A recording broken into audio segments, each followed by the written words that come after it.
বেশি দেখিনি, তো গণনার প্রস্তুতি কেমন দেখছেন? হয়তো খুব সহসাই এই গণনা শেষ হয়ে যেতে পারে, কেমন মনে করছেন আপনি?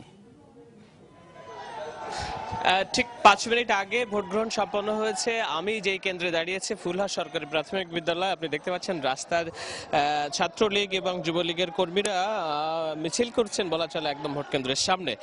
কারণ হচ্ছে যে 4টার পরে বেশ কিছু মানুষ তারা ভোট কেন্দ্রে ঢোকাতে চেয়েছিলেন, কিন্তু এখানকার আইন শৃঙ্খলা রক্ষাকারী বাহিনীর সদস্যরা সেই কাজে বাধা দিয়েছেন। আজ সারাদিন নিঃসন্দেহে বলতে হয় যে আইন শৃঙ্খলা রক্ষাকারী বাহিনীর সদস্যরা খুব তৎপর এবং সৎ জায়গা থেকে দায়িত্ব পালন করার চেষ্টা করেছে বলে আমাদের চোখে ধরা পড়েছে, এবং আমরা কিছু নমুনাও দেখেছি। এবং সেই দায়িত্ব পালন করতে গিয়ে কোথাও কোথাও স্থানীয় সংসদ সদস্যের কাছ থেকে বাধার সম্মুখীন হয়েছেন আইন শৃঙ্খলা বাহিনীর সদস্যরা।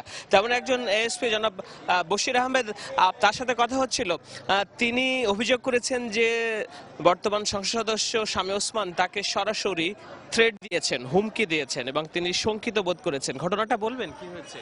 না, ওই যে মদনপুর ইউনিয়ন এবং ধামকড় ইউনিয়ন পুলিশের প্রোগ্রাম অনুযায়ী ওই দুইটা ইউনিয়নের সেক্টর ইনচার্জ ছিলাম আমি, সাব সেক্টর ইনচার্জ।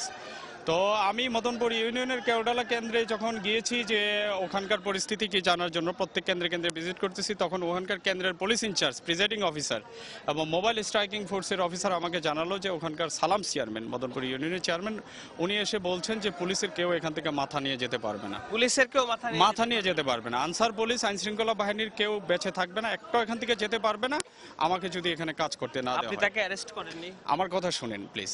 তো আপনার এখানে কাজ করতে দিতে হবে, আমার মতো করে কাজ করতে দিতে হবে, আদারওয়াইজ কেউ যেতে পারবে না। এই কথা শোনার সাথে সাথে চেয়ারম্যান সেখানে ছিল না, আমি লোকজন পাঠাইছি যে চেয়ারম্যানকে নিয়ে আসো, তার সাথে কথা বলবো। চেয়ারম্যানকে লোক পাঠানোর ফলে চেয়ারম্যান আসেনি। তখন চেয়ারম্যান আরেকজনের টেলিফোনে আমার সাথে কথা বলেছেন, এবং টেলিফোনে আমি ওনাকে জিজ্ঞাসা করলাম আপনি কি ভোট দিয়েছেন? হ্যাঁ দিয়েছি।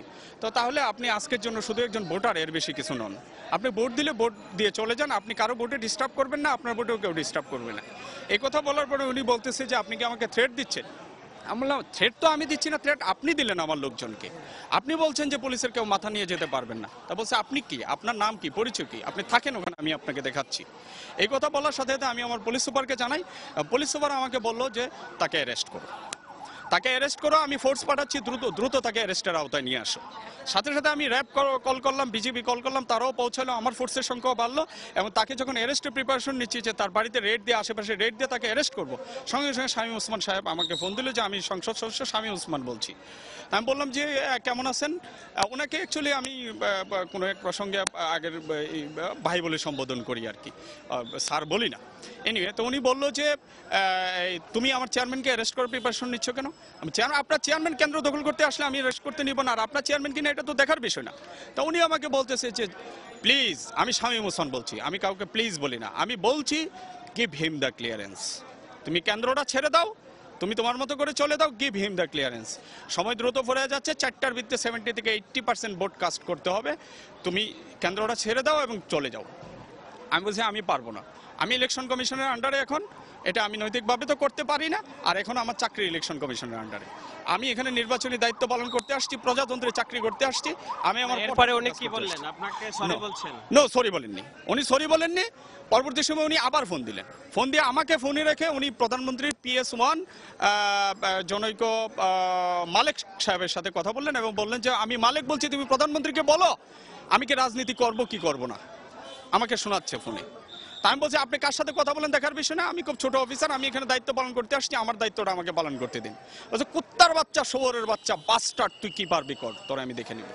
এটা আপনার ফোর্সকে, আপনার প্রধানকে জানিয়েছেন? হ্যাঁ, আমি জানিয়েছি, আমি আমার ঊর্ধ্বতন অফিসারকে জানিয়েছি, এবং মোবাইলে যখন উনি কথা বলছিল র্যাবের মেজর সোহেল সাহেব এটা শুনছে, আমি লাউড স্পিকারে ওনাকে শুনিয়েছি, আমার বডিগার্ড, আমার ড্রাইভার, তারাও শুনেছে।